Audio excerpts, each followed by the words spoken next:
Journal. And I want to start with you, Hunter Walker, in New York.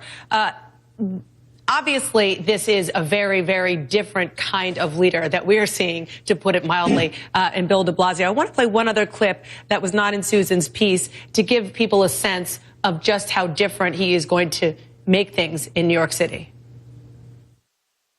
We will reform a broken stop and frisk policy, both to protect the dignity and rights of young men of color and to give our brave police officers the partnership they need to continue their success in driving down crime.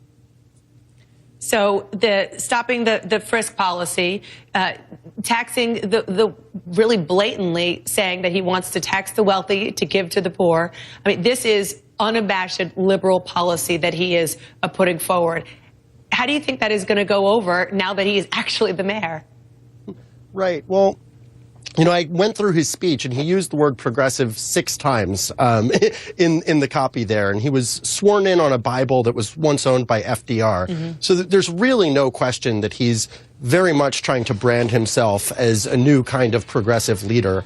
And I think the implementation of this bar that he's set for himself is the big question here. For example, his police commissioner actually formerly worked for Rudy Giuliani.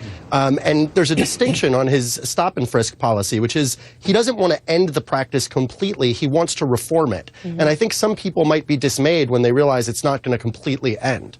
And as far as his tax plan, the goal of that is to have universal pre-K.